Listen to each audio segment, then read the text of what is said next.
會啊，唔係我都首先我覺得嬌蘭咧喺支持呢個可持續發展機構嚟講咧，將理念咧付諸實行咧，我係覺得係非常之欣賞。咁同我更加欣賞咧，嬌蘭咧對於呢個自然生態保育方面嘅貢獻嘅。頭先你講到嘅蜜蜂啦、白蘭花方面，實在太犀利。呢個係好犀利，係真係好犀利。因為譬如我哋由2007年開始已經去復育啦。有啊。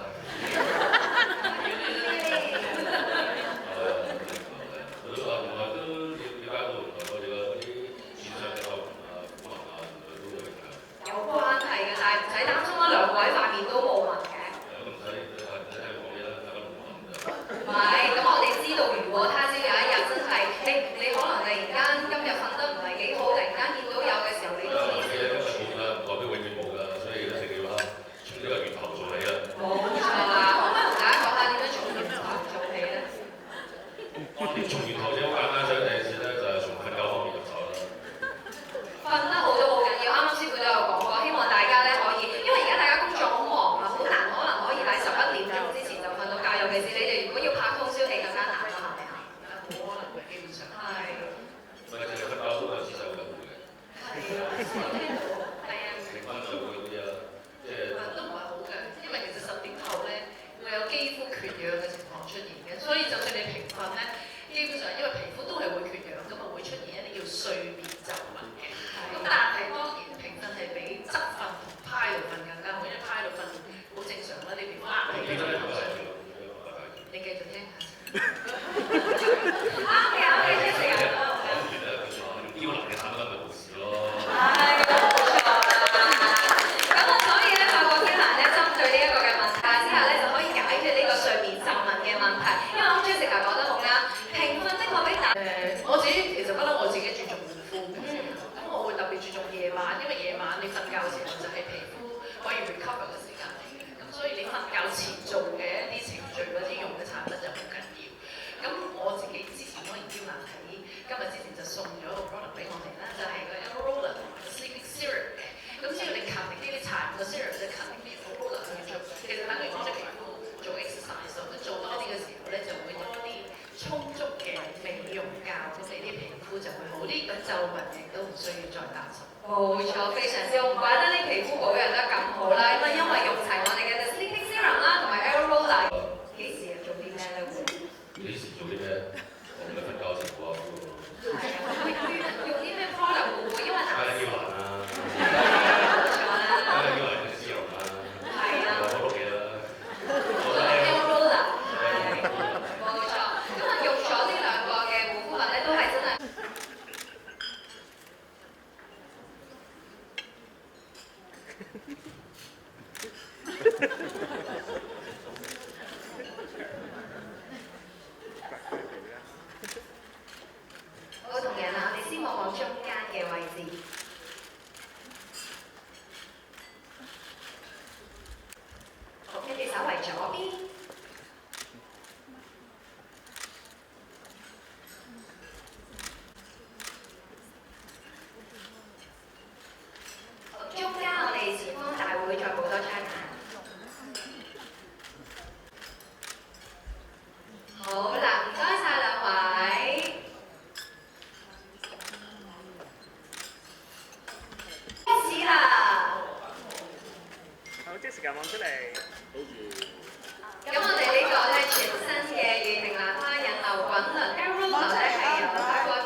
呢個唔該好嘅呢度。幾多張啊？兩位，兩位應該啫。你上埋呢啲。你拍唔拍到啊？我覺得。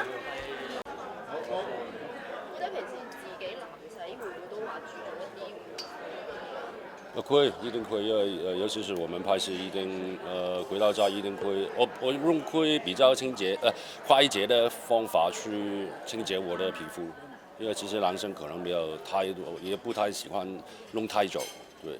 即係自己都唔屬於貪靚嗰一種。我覺得比較平常，如果也可能每一天都化妝，如果有時間爭取給那個自己的皮膚去休息是非常重要的。即係覺得女仔啲皮膚。非常好啊，男生对他的毛孔比我还小，鼻子那个毛孔很小，我的大一点点，但是要做很多，因为特别现在天气冷会干燥，那会皮肤太干，化妝就不好不貼嘛。那現在要比天氣熱的時候要做多很多。咁都就快農曆年啦，係咪都會即係趁呢個時間放下假？會，因為每一年農曆年的時候一定會跟家人去拜年呢，因為我們一年可能跟其他的無論是朋友啊、親戚也好，很少機會碰面的，所以每一年這個時間我們都非常的珍惜拜年的時間，對。我也是放假了，那不會離開，因為放假基本上太遠的地方不能去，就幾天。那日本、亞洲的地方也蠻多，香港，那我就還是覺得待在香港可能會比較平靜一點。那還是休息，因為之後也要開工。會唔會因為其實做嘢已經要飛來飛去啦，即係趁有時間都係想留翻喺香港休息多？那當然。對啊，因為有時候拍戲一拍可能要一個月、2個月的時間，真的不在家的感覺，當然回到家是最好的。所以我覺得新年是一個最好的時間，讓我跟家人、跟親戚聚一聚，呢個是很重要的一個時間。最近夜晚有播翻《美美之王》啦，有冇睇翻啊兩位自己？我沒有，我不會看。我想看，因為很多美好的回憶。真係咪好少睇翻以前自己啲戲啊、劇啊嗰啲㗎？很少，對，我其實拍戲的時間已經花很多時間去拍了，所以我覺得拍完，我沒有太大的興趣去看我自己演的戲咯。但係唔會睇下即係而家進步咗幾多啊嗰啲？唉，你拍的時候要知道了，重播的時候才知道，唉，怪不得會死了。對。依家係咪都兩位都忙住拍劇？沒有，現在我們在一起拍那個反貪。拍戲。我很久沒拍電視劇。我們兩個現在還一起開工，但是快拍完了。Jessica 好似最近都拎咗個獎，因為犯罪。對。開咗一個好年開心，非常開心，但是謝謝他們。對呀。好啦，廣東話。好嚟。Hello， 兩位你哋好啊！平時係咪都好注重護膚方面嘅一啲習慣啊，或者啲方法嘅？我就可能男仔啦，比較我都係以快啊方便為主咯。咁你一定要清潔皮膚嘅，你因為我哋有化妝㗎嘛，咁所以基本嘅一定有嘅，但係都係以快為主。非常注重，係啊，因為女仔天生冇男仔 last 得咁耐啦，我哋天生冇辦法呢樣嘢，咁變咗後天你自己要做多好多嘢，勤力啲咯。咁喺適當嘅天氣又選擇一啲適當嘅產品啦。咁不斷其實一路隨住時間過，其實好多科技啊各樣嘢都進步緊。咁一路與時代並進，一路留意有啲咩新嘢，有啲咩護膚品我哋會試嘅。Jessica 啱啱咧就喺台上即係講到即係兩個成日合作啦，講到都成日請教佢，即係教你拍戲，因為你話拍電視劇就多電影就比較少，點解會即係請教佢嘅？咁其實唔係專登請教，佢喺現場佢會話俾我聽一啲，即係譬如有時電視劇我哋慣咗好多嘢，譬如反應我哋會即係做晒每一個反應，或者對白上亦都會好白咁講晒好多嘢。咁但係其實電影因為個畫面大咗好多，咁佢哋話俾我聽，即係你畫面唔需要做咁大嘅反應。佢話你做咩咁大呢個反應？因為當你放大咗好多倍嘅時候，觀眾一睇會覺得你一個大口反應其實可以收好多去做。咁呢啲係我不嬲以前唔會懷疑咯，即係我只不過用一個我覺得自然不嬲都係咁做嘅方法。其實有啲嘢自己要調教啦，咁呢啲嘢唔識。我都對 Jessica 好高要求，啱啱聽到。唔係我對電影好高要求，咁我因為每個人都係參與其中，咁所以都會係咯，就希望可以做好啲。其實佢都忙緊拍新戲啊。就嚟完啦，我哋都拍緊。見到都個場面都好大，會有鬧市，跟住有過百人。係啊係啊。過程順唔順利啊？要難啊？非常順利。順利嘅，不過就有啲難度，因為今次喺鬧市拍攝大型槍戰啊咁樣係會比較麻煩啲。咁講下最近即係重播翻呢個《美麗天王》咁經典嘅劇集啦，咁兩個有冇回想翻當初嗰啲回憶咁樣？我就好多，我未睇翻，因為你有時間睇，但係好多回憶。古仔會唔會抽時間去睇翻？我應該唔會啦，係啦，我會準時熄電視。